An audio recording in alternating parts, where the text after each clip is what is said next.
Namo Buddhaya, Namo Tridharmaya. Bapak, Ibu, umat Tridharma dari Klenteng Hok Tek Tong Parakan maupun umat Tridharma dimanapun berada. Sudah lama saya tidak membuat rekaman karena kesibukan pribadi dan hal-hal yang lain. Untuk hal itu, saya mohon maaf karena keterbatasan waktu saya sehingga tidak bisa mengadakan rekaman. Pertama-tama, saya sampaikan terima kasih kepada Bapak, Ibu, saudara-saudari yang telah berkenan melihat rekaman-rekaman yang saya buat. Mudah-mudahan rekaman-rekaman saya itu dapat bermanfaat untuk saudara-saudari Tridharma. Kita saat ini baru saja menginjak tahun 2022. Selamat tinggal tahun 2021 yang penuh dengan musibah. Saya pribadi kehilangan saudara sepupu saya, kehilangan sahabat karib saya, kehilangan partner kerja saya, semuanya karena wabah corona. Semoga di tahun 2022 ini dapat lebih baik, tidak sampai menimbulkan korban yang banyak. Untuk mengenang masa suram tersebut, pada malam hari ini saya akan menguraikan tentang upacara kematian secara Tridharma. Sebelumnya ada suatu istilah jutsi untuk orang meninggal yang artinya persiapan lahir kembali, sehingga peristiwa kematian adalah merupakan daur ulang kehidupan. Dari pengalaman-pengalaman saya akan menceritakan beberapa hal. Orang kalau sudah di rumah sakit, di ICU, hidupnya hanya tergantung dari alat-alat yang menempel pada tubuhnya. Apakah itu infus, oksigen, kateter, kemudian rekaman untuk tekanan darah, rekaman untuk otak, dan lain sebagainya. Yang kalau salah satu dihentikan, orang tersebut dapat wafat, sehingga sangat merepotkan keluarga yang menjaga. Kalau berlama-lama, sampai ada yang sampai menjual rumah untuk ongkos pengobatan itu. Bagi keluarga yang mempunyai keyakinan yang tebal, biasanya minta tolong pada saya untuk mendoakan supaya dapat sembuh. Namun di dalam prakteknya, selama ini asal kita doakan bersama-sama, kita bacakan parita, sehari atau 2 hari kemudian meninggal dunia. Ada yang dibacakan parita dalam keadaan sudah setengah sadar, dapat sembuh bahkan sampai 2-3 tahun ada. tapi itu amat jarang terjadi. Yang banyak terjadi, begitu dibacakan parita pagi, malah meninggal. Atau dibacakan parita sore, besok paginya meninggal. Ini bukan hanya terjadi pada diri saya, akan tetapi juga terjadi pada para bante yang sering membacakan parita orang sakit. Bahkan Bante Utamo pernah berkhotbah khusus hal ini. Dari cerita Mahapandita Sasana Putra almarhum, sesungguhnya kalau sudah dalam keadaan demikian, supaya digenggamkan kertas ginchwa pada tangannya, kemudian dibisiki bahwa semua anak cucu sudah siap bisa mencari penghidupan sendiri, sehingga kalau ditinggalkan tidak usah khawatir. Namun hal itu belum pernah saya praktekkan, karena seolah-olah kita mengusir roh dari orang sakit tersebut.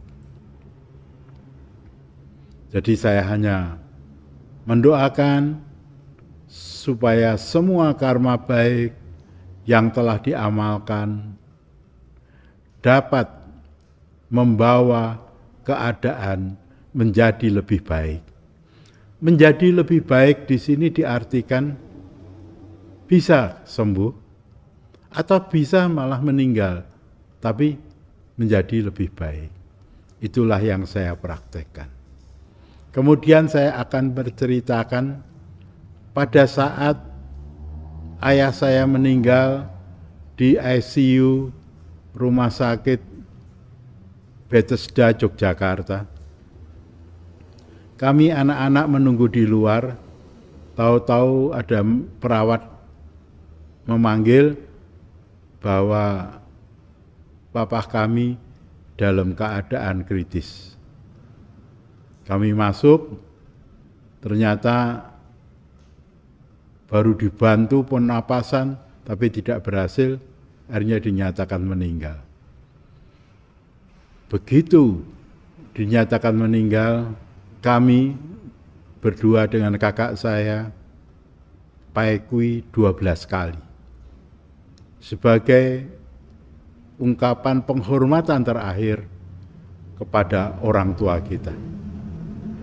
Setelah itu kemudian diformalin, kita pakaikan pakaian-pakaian yang terbaik, karena pengaruh 350 tahun dijajah Belanda, sehingga yang kami pakaikan adalah jas dengan dasi dan lain sebagainya.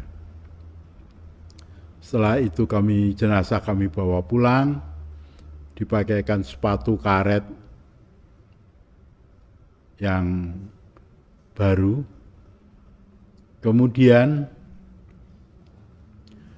pada saat mau jeep bok, jeep itu masuk, bok itu kayu, kita sembahyang di bawah peti, mohon izin pada malaikat kayu atau mbok sin untuk menempatkan jasad jenazah ayah kita ke dalam peti. Sembahyang ini cukup memakai 1 gelas berisi beras untuk tempat hioswa, 2 lilin kecil, dan sesajiannya semua mentah. Ialah sepotong samcan babi mentah, kemudian telur ayam mentah, kemudian ikan yang kecil-kecil, ikan air mentah juga bersama airnya, jadi ikan itu masih bisa berenang. Setelah setengah jam dupa habis separuh, baru kita masukkan jenazah ke dalam peti jenazah. Sebelum jenazah dimasukkan dalam peti, di dalam persiapan kita memilih peti, memikirkan mau dikebumikan atau dikremasi, mencari hari baik, saat baik untuk nyimbok. Jenazah ditempatkan di suatu balai tempat tidur yang di bagian kakinya kita taruh meja kecil untuk sembahyang dengan 2 lilin, 1 gelas berisi beras untuk hiolo sementara, hidangan makanan yang disukai cukup 1 macam, kemudian sedikit buah-buahan. Setelah masuk peti, lubang mata 2, lubang hidung 2, mulut 1, dan 2 lubang telinga, kita beri mutiara yang dibungkus dengan kapas separuh. Jadi mutiara itu bulat, separuh dibungkus kapas, kemudian ditempel-tempelkan. Kemudian biasa kita bawakan apa yang menjadi kesukaan dari almarhum, misalnya jam tangan, kacamata, dan lain sebagainya. Dan biasanya baik jam tangan maupun kacamata dipecah lebih dahulu. Kemudian pakaian-pakaian, setelah semua lengkap, baru diadakan suatu upacara nyimbok. Upacara-upacara dari mulai meninggal sampai 7 hari semua memakai warna merah. Biasanya setelah nyimbok sampai saat kita mau ngubur itu masih kita sembahyang 1 hari 2 kali, yaitu jam 10 dan jam 4 sore untuk sembahyang ngundang makan. Yang disajikan adalah makan kesukaan dari almarhum. Ini menunjukkan rasa bakti kita melayani almarhum, baik masih hidup maupun sudah meninggal. Pada waktu tutup peti, itu ada upacara khusus untuk memasang paku. Biasanya ada yang menuntun, pertama kali paku dipukulkan pada bagian dada sebelah kiri dengan suatu mantra yang berbunyi It Tiam Ting, artinya supaya tambah keturunan. Anak laki-laki yang besar biasanya dituntun untuk memukul itu dan anak-anak lakinya menjawab, "Ho, baiklah." Gitu.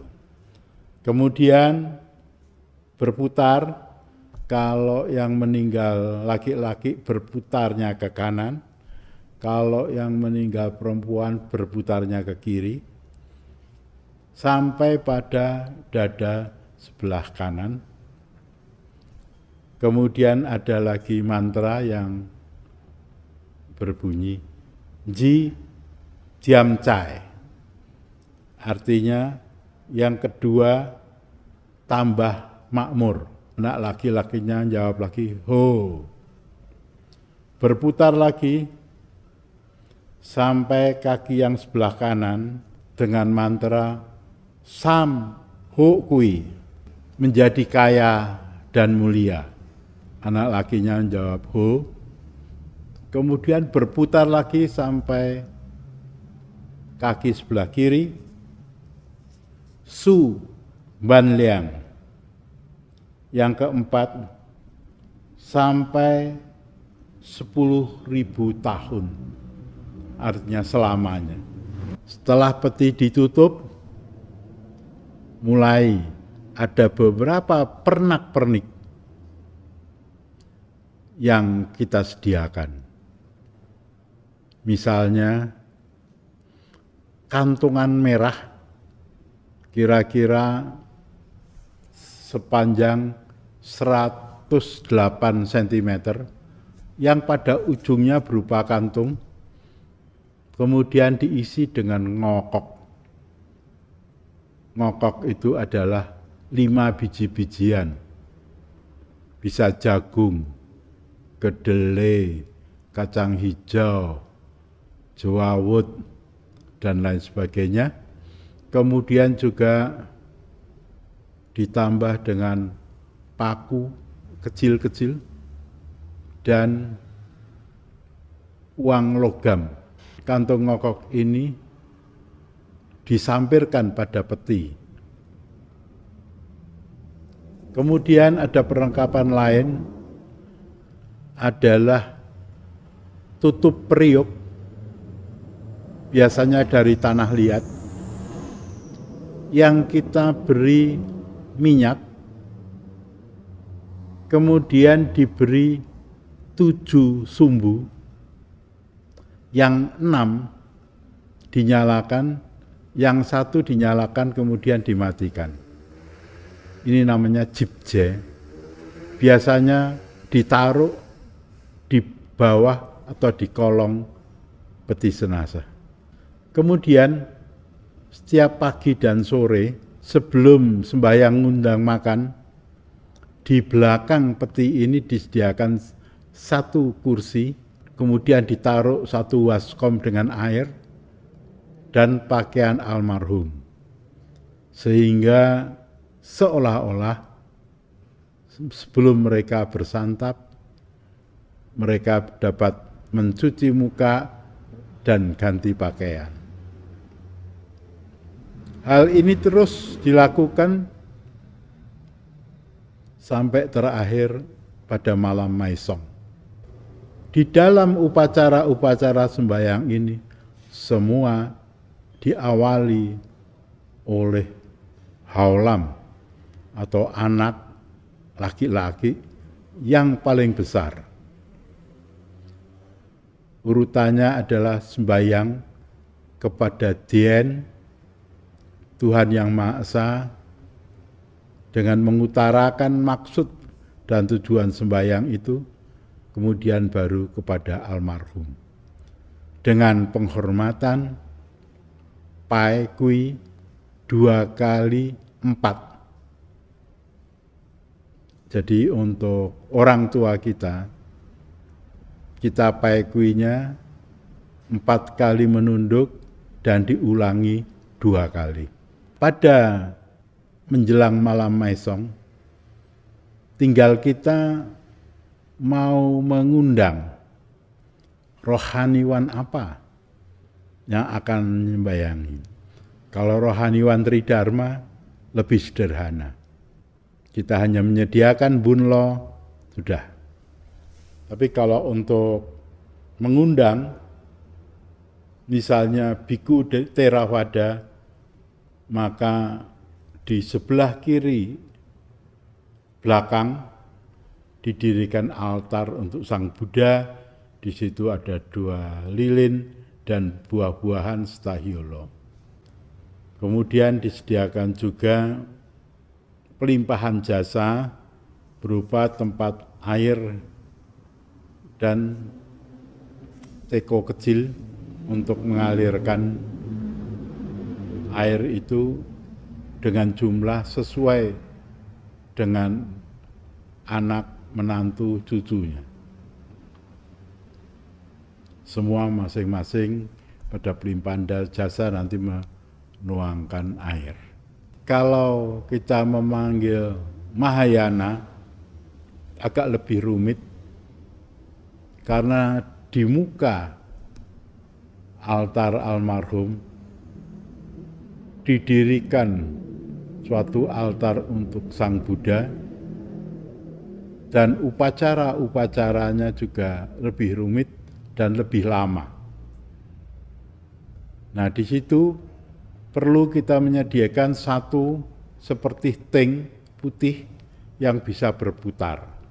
Sehingga nanti kalau pradaksina ngitari peti jenazah, anak laki-lakinya membawa itu dan diputar-putar. Dengan pengertian arwahnya dapat dibimbing naik ke atas. Hal-hal demikian ini kini sudah jarang diterapkan. Saya sengaja menerangkan di sini ini supaya diketahui. Kalau yang senang silahkan, kalau yang tidak ya enggak apa-apa. Setelah orang tua kita meninggal, kita butuh abu untuk menancapkan dupa. Pada zaman dahulu, kita harus ke tetangga kanan kiri kita untuk minta abu. Namun sekarang, dapurnya pakai gas sehingga abu tidak ada, maka dipakailah beras, lebih praktis. Nah, pada saat kita minta abu, itu biasanya setelah diberi, kita harus paekui 4 kali pada yang memberi. Sebagai ungkapan terima kasih, di samping kita juga harus memberi angpau. Ada kebiasaan juga membuat pengganti papan arwah yang namanya hunpek. Berupa seperti vandel dari kain putih 2 lembar yang berisi nama almarhum, dari daerah mana, lahirnya kapan, meninggalnya kapan, kemudian lembar kedua anaknya siapa, menantunya siapa, cucunya siapa, dan seterusnya. Ini sebagai pengganti apa yang kita puja setelah kremasi. Kemudian pada saat menuju ke kremasi, zaman dahulu semuanya itu dengan berjalan kaki, yang membawa foto dan abu hyolo biasanya adalah menantu lelaki. Apabila almarhum tidak punya menantu laki-laki, anaknya semua laki, biasa diambil keponakan menantu yang terdekat hubungannya. Yang membawa abu dan foto itu, di pundaknya ini dilampiri kain merah yang tadi kantung kanan kiri ada kantungnya berisi ngokok tadi. Setelah sampai kuburan, selesai penguburan atau selesai kremasi, maka ngokok itu disebar. Nah, di dalam menyebar ini pun ada mantra-mantra tertentu yang diucapkan.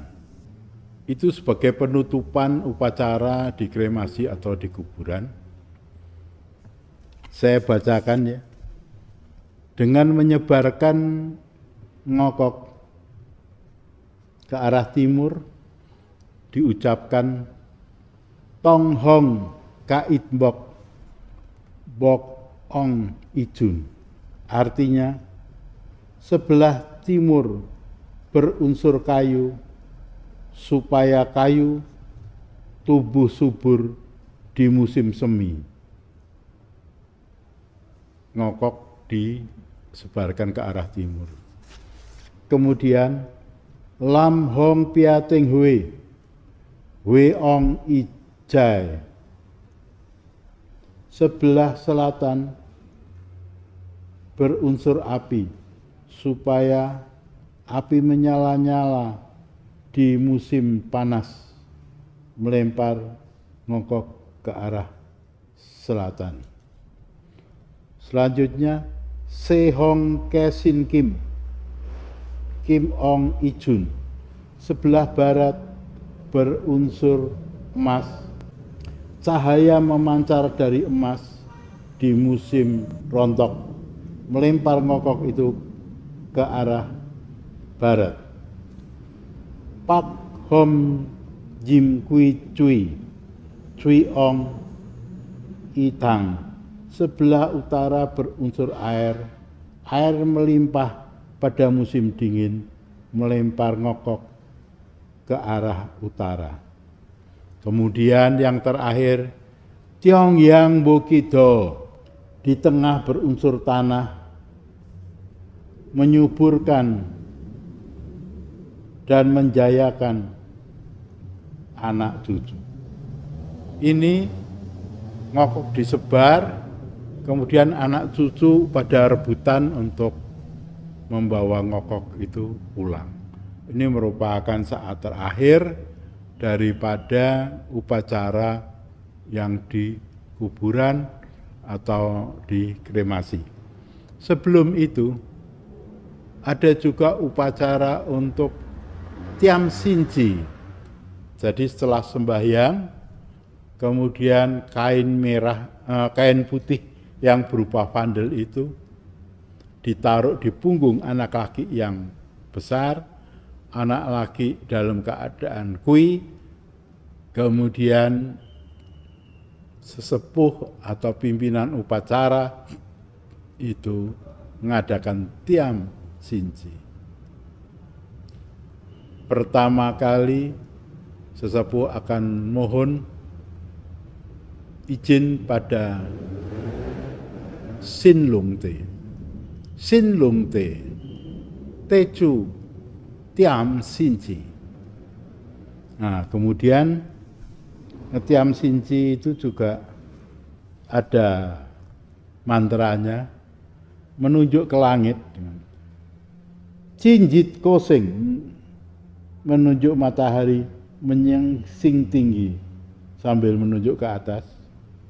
Kemudian Tiam Ci Sinling, menutul kain roh, hiduplah abadi, sambil menutul huruf Ong yang ada di dalam kain roh itu, ditambah satu tutulan di atasnya. Kemudian Chu Sun Jiangsing, Hok Lok Buanting, anak cucu bahagia, subur lestari, sumber nafkah mengalir ibarat sungai yang tiada berhenti. Ini adalah merupakan suatu doa untuk para anak cucunya. Nah, ini pernak-pernik ini sudah jarang dilakukan. Cuman sebetulnya pernak-pernik ini sangat bagus. Artinya, semua adalah untuk kejayaan anak cucunya. Setelah selesai penguburan atau kremasi, kembali ke rumah. Nah, di rumah dibuatlah satu altar terdiri dari meja, kemudian ada kain sinci sebagai pengganti arwah. Atau kalau zaman sekarang banyak dibuat foto dari almarhum yang berukuran 10R. Kemudian diadakan sembahyang Singhok pada malamnya.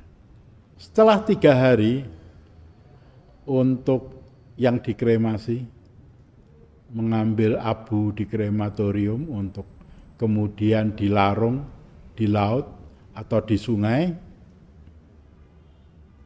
Kemudian malamnya sembahyang Cho Sanjit, peringatan 3 hari. Kalau yang dikubur juga sembahyang ke kuburan, malamnya sembahyang Cho Sanjit. Setelah 7 hari, sembahyang Cho Jit.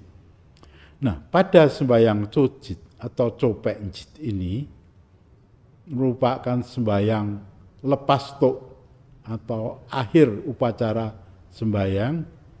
Itu biasanya semua makanan dituncepi daun bambu yang kecil-kecil, carang, untuk mengingatkan pada almarhum bahwa saat ini almarhum sudah tidak berada di dunia ini. Nah, mulai Cho Jit atau Cho Pek Jit inilah peralihan.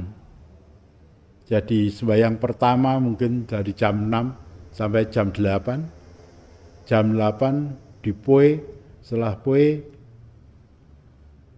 bakar kertas, kemudian sembahyang lagi dengan peralatan serba putih.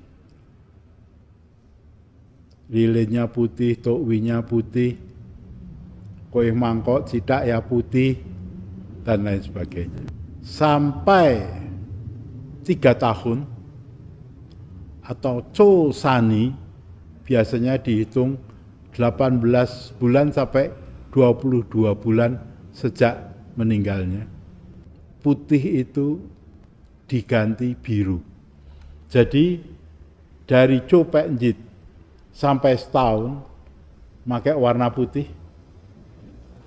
Dari setahun sampai 3 tahun pakai warna biru.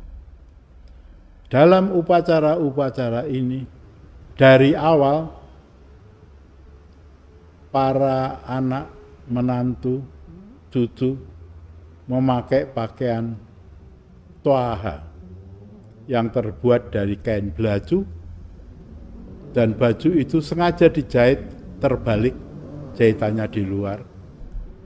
Kalau anak laki pakai udeng-udeng putih, dan kalau menantu atau anak perempuan pakai kojong. Kalau menantu laki-laki pakai dopo. Peralatan-peralatan ini biasanya dulu disediakan oleh perkumpulan kematian. Namun pada akhir-akhir ini karena sudah tidak ada yang pakai, sehingga perkumpulan kematian tidak mempergunakan pernak-pernik itu. Selama 3 tahun, anak laki-laki, menantu perempuan, memakai toaha, jadi tidak boleh memakai yang berwarna merah, kuning, coklat, ungu. Pakaiannya semuanya serba putih, biru, hijau, abu-abu, hitam, itu boleh. Tidak boleh menghadiri suatu pesta perayaan, pernikahan, dan lain sebagainya. Menunjukkan masa berkabung selama 3 tahun. Mengapa harus 3 tahun? Karena di dalam hidup kita, 3 tahun pertama kita masih sangat tergantung dari orang tua. Itulah sebabnya kita membalas setelah meninggal, kita harus masa berkabung 3 tahun. Yang sesungguhnya dalam prakteknya hanya 18 sampai 22 bulan. Nah, selama 1 tahun pertama, jadi dari mulai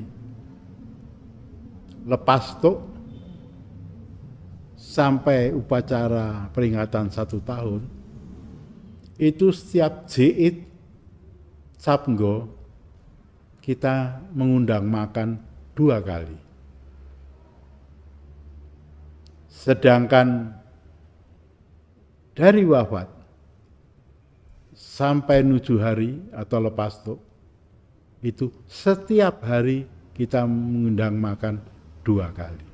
Itulah sekelumit tentang upacara kematian dari umat Tridharma. Hal ini apabila kita resapi dengan sungguh-sungguh, sangat baik karena banyak sekali doa-doa yang dipanjatkan untuk anak cucunya. Kiranya cukup sekian uraian saya. Apabila ada tutur kata saya yang kurang berkenan, harap dapat dimaafkan. Sabe sata Bhawantu Sukitata. Semoga semua makhluk berbahagia. Sadhu, sadhu.